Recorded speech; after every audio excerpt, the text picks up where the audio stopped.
सभी को प्रणाम।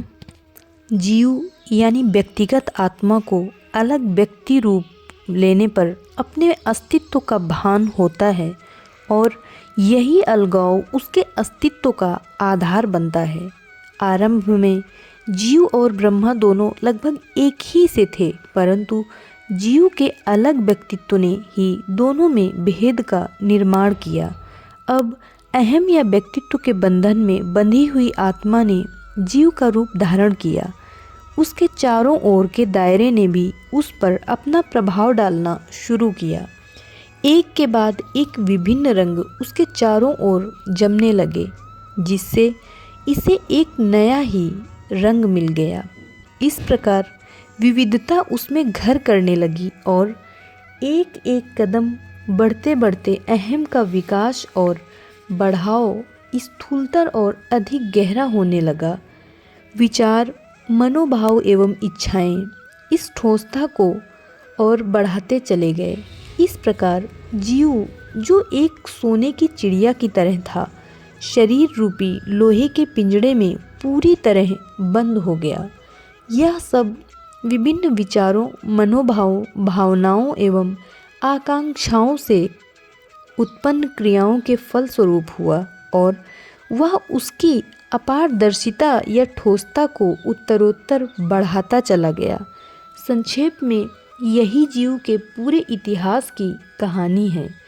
अब यदि सौभाग्य से यह किसी ऐसे व्यक्ति के गतिशील संपर्क में आए जो इसे अपने मूल उद्गम स्थान की याद ताज़ी कराए, तो यह उन पर्दों को एक एक करके दूर फेंकना आरंभ कर देता है। परंतु चूँकि जीव में गति मौजूद है, इस कारण उसे अपने बनाने वाले ब्रह्मा का भी कुछ कुछ प्रज्ञान या भान रहता है। इस तरह जीव शब्द में गति तथा चिंतन दोनों का बोध सम्मिलित है।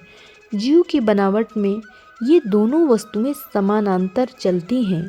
इस तरह ब्रह्मा और जीव दोनों की क्रिया व्यापार लगभग एक ही से हैं। अंतर केवल इतना ही है कि ब्रह्मा सारे ब्रह्मांड को समाहित करता है, जबकि जीव का क्षेत्र केवल एक शरीरधारी तक सीमित है। इस तरह व्यक्तिगत जीव की ही तरह ब्रह्मा के भी अपने बंधन माने जा सकते हैं। अंतर इतना ही है कि कदाचित ब्रह्मा की तुलना में जीव के बंधन घनतर एवं स्थूलतर होते हैं। सीमित दोनों ही हैं। यह हुआ ब्रह्मा की संकल्पना का ठीक ठीक विवेचन।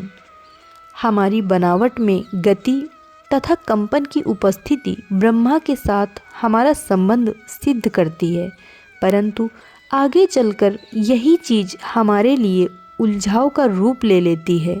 हमारी आखिरी मंजिल वहाँ है जहाँ हवा और प्रकाश की भी बिल्कुल पहुँच नहीं है। वह एक बिल्कुल प्रकाशहीन स्थान है जहाँ न किसी प्रकार की गति है, न क्रियाशीलता। लोग प्रकाश के लिए इतने लालायित रहते हैं। जैसा कि पहले कहा जा चुका है, यह परम तत्व तक की हमारी यात्रा में एक स्थिति मात्र है जो टिकती नहीं है। जब हम अंतिम लक्ष्य तक पहुंच जाते हैं, तब यह पूर्णतया विलीन हो जाती है। प्रकाश के लिए आतुर होना एक प्रकार का कल्पना प्रसूत पागलपन मात्र है, जो केवल अपनी खुद की रंगीनी जाहिर करता है। इसके अलावा हमें उस ख्याल में एक प्रकार के आनंद की सी अनुभूति होती है, परंतु जब तक आनंद का विचार बना रहता है, तब तक हम लक्ष्य से दूर ही रहते हैं। यह एक प्रकार से माया का प्रतिबिंब मात्र है, भले ही वह उसका एक बहुत परिष्कृत रूप क्यों न हो। मैं तो आप सबको उस निर्जन वीरान के दायरे में ले जाना चाहता हूँ, जो संकल्पना से परे है और जो संभवतः मानव की पहुँच की अंतिम सीमा है। महात्मा शब्द की परिभाषा विभिन्न प्रकारों में की गई है। संभवतः सभी के कुछ न कुछ तर्क संगत कारण हैं। मेरी परिभाषा है अनस्तित्व वाला व्यक्ति, जो कुछ विचित्र अवश्य है पर अर्थपूर्ण है। इसका हम यह अर्थ भी लगा सकते हैं कि ऐसा व्यक्ति जो आध्यात्मिकता के कारण आपसे बाहर चला गया हो, परंतु आध्यात्मिकता के प्रत्याशियों को यह स्वीकार्य नहीं होगी। यदि मैं उसका वास्तविक कार्य समझाने के लिए और गहराई में उतरूं, तो मुझे डर है कि वह उनकी समझ के बाहर चली जाएगी। इसलिए मैं इस विषय को इस समय स्थगित कर देना ही ठीक समझता हूँ। मनुष्य शक्तिहीन है। शक्ति विरहितता की सच्ची भावना भी अपने वास्तविक अर्थ में स्वयं एक शक्ति है। अब शक्ति और शक्तिहीन इन दोनों शब्दों की उनका उच्चारण करते समय निकली ध्वनि के संबंध में जरा जांच की जाए।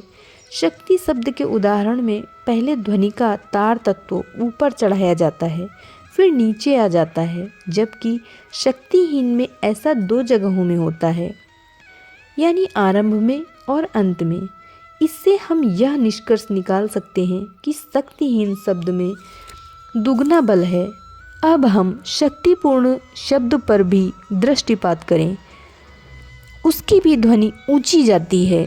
पहले 2 वर्णों में बराबर बल है, जो कि शक्तिहीन की तरह ही है। एक सदृश 2 शक्तियों को साथ में लगा देने से वे एक दूसरे के विरोध में काम करती हैं और प्रतिकर्षण पैदा करती हैं, इसलिए क्रिया प्रभावहीन हो जाती है।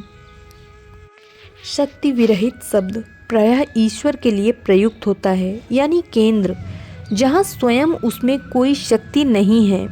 शक्ति विरहितता में स्वयं शक्ति का एक बोध होता है, जो वहाँ निश्चेष्ट अवस्था में विद्यमान है, ठीक उसी तरह जैसा केंद्र में है। केंद्र सभी प्रकार की शक्ति का उद्गम स्थान माना गया है। मतलब यह हुआ कि वह निश्चेष्ट या निष्क्रिय अवस्था जिसे हम शक्ति विरहितता कहते हैं, वही शक्ति की वास्तविक जननी है। संक्षेप में कार्यरत ऊर्जा को शक्ति कहते हैं, जबकि निश्चेष्ट स्थिति में वही शक्ति विरहित है। इससे यह निष्कर्ष निकलता है कि शक्ति विरहितता ही शक्ति का मूल स्रोत है, या एक अर्थ में अपने आप में एक सबसे बड़ी असीम शक्ति है। यदि हम किसी प्रकार बाह्य क्रिया या शक्ति के बाहरी बहाने को रोक सकें, तो वह अपने आप संतुलित हो जाती है और फलस्वरूप बड़ी प्रभावशाली बन जाती है। मैं चाहता हूँ कि आप सभी उस चरमावस्था में विलय प्राप्त कर लें, जो मूल में निश्चेष्ट पर संकल्प में सक्रिय हो। पर यह तभी संभव होगा जब हमारे व्यक्तिगत मन का पूर्ण निषेध हो चुका हो और पूर्णतः सुनियमित और संतुलित हो जाए। उसके पश्चात उसमें कुछ नहीं के अलावा कुछ नहीं बाकी रहता। देवी देवताओं के बारे में मैं इतना ही कह सकता हूँ कि वे मरते हैं और मानव रूप में पुनर्जन्म लेते हैं, जबकि हम भी मरकर देवों का रूप प्राप्त करते हैं। इसका मतलब यह हुआ कि वे भी जन्म मरण के बंधन से मुक्त नहीं हैं। इसलिए देवी देवताओं की पूजा हमें जन्म मरण के चक्कर से मुक्त नहीं करा सकती। सच तो यह है कि देवता हमारी सेवा के लिए हैं, न कि हम उनकी सेवा के लिए। अब इस बात का पूरा ख्याल रखते हुए निश्चय कीजिए कि ये देवी देवता ईश्वर साक्षात्कार के लिए हमारी साधना में हमें कहाँ तक मदद कर सकते हैं, जब वे स्वयं उसके लिए तड़पते हैं। देवताओं की सहायता यदि इस बारे में पर्याप्त होती, तो किसी साधक को दूसरे उपायों की ओर मुड़ने की ज़रूरत ही न पड़ती। अतः ईश्वर साक्षात्कार के पिपासु के लिए आवश्यक है कि वह अपनी प्यास बुझाने के लिए उपयुक्त साधन उपायों की खोज करे। ईश्वर एक ही, केवल मात्र एक ही है। इसलिए एक का ही साक्षात्कार प्राप्त करने के लिए हमें एक ही का साधक बनना चाहिए। त्रिमूर्ति या त्रय की कल्पना आपको निश्चय ही अनेकता की ओर ले जाएगी और इससे लक्ष्य आँखों से ओझल हो जाएगा। परंतु जब तक वास्तविक उपाय दृष्टि से परे रहें, तब तक देवताओं की पूजा कर सकते हैं। लेकिन जब यही रास्ता मिल जाए, तब उनसे उच्च और श्रेष्ठतर को ग्रहण करके परम तत्व की प्राप्ति का सीधा रास्ता अपनाना आवश्यक होगा। मैं भी अवतारवाद में विश्वास रखता हूँ और भगवान रामचंद्र जी उन्हीं में से एक थे। उनके अपने युग में लोगों को उनसे बहुत सहायता मिली, परंतु भगवान कृष्ण का अवतार हो जाने के बाद श्री राम का युग समाप्त हो गया।